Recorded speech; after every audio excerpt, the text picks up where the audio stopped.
அனைவருக்கும் அன்பு நிறைந்த வணக்கம். ஏற்கனவே இந்த மையல் அப்படிங்கிற மனுஷபுத்திரனின் கவிதை தொகுப்புல சில கவிதைகளை பார்த்துருந்தோம். இன்னைக்கு ஒரு கவிதையை பார்ப்போம். அதற்கு முன்பாக ஒரு சிறிய தகவல்.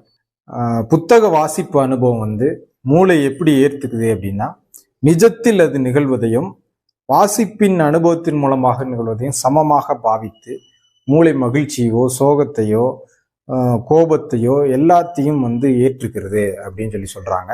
சில புத்தகங்களை வாசிக்கும் போது அழுகை வருது, சிரிப்பு வருது, காதல் வருகிறது. இது போன்ற எல்லாம் வருவதற்கான காரணம் மூளை அதை சமமாக பாவித்து ஒரு விதமாக ஒரு அறிவு பரிமாணம் அடைகிறது மூளை அப்படின்னு சொல்றாங்க. இதன் மூலமாக மனிதர்களின் பிரச்சனைகளையும் சிக்கல்களையும் எளிதாக வாசிப்பு அனுபவம் உள்ளவங்க புரிஞ்சுக்க முடியும் அப்படின்னு ஆய்வின் மூலமாக நிரூபிச்சிருக்காங்க. வாசிப்பை கையில் எடுப்பவர்களுக்கு வாழ்வு மட்டுமல்ல வானமே வசப்படும் அப்படிங்கிறத சொல்லிட்டு இந்த மையல் அப்படிங்கிற கவிதை தொகுப்புல இருக்கக்கூடிய படிக்கட்டுகளில் காத்திருப்பவர்கள். அந்தியின் படிக்கட்டில் தனியே அமர்ந்திருக்கிறாள் ஒருத்தி. ஏன் உடல் நலமில்லையா என்று யாரென தெரியாத யாரோ கேட்கிறாள்.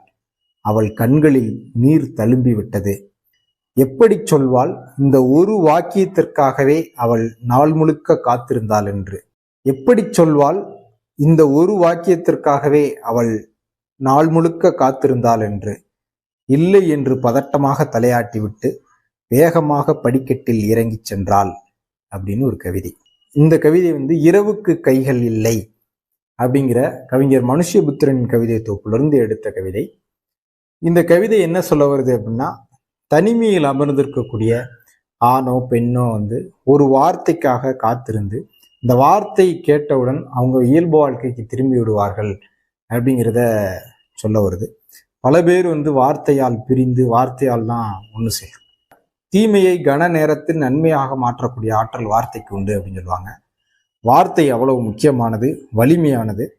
இந்த வார்த்தையால் மனித மனங்களுக்குள் ஏற்படக்கூடிய மாற்றம் ஒரு ஆறுதலான வார்த்தைக்காக தான் உலகமே ஏங்கிக்கிட்டு இருக்கு அப்படிங்கிறதையும், ஒரு அன்புக்காக காத்துக்கிட்டு இருக்கு அப்படிங்கிறதையும், அந்த அன்பு அந்த வார்த்தையும் கிடைச்சுன்னே மனிதன் இயல்புக்கு திரும்பி விடுவான் என்பதையும் சொல்றாங்க. பல பேரை வார்த்தையால் இயல்புக்கு திருப்பி விடக்கூடிய வேலையை வாசிப்பு அனுபவம் நமக்கு கொடுக்கும். வாசிங்கள். வணக்கம்.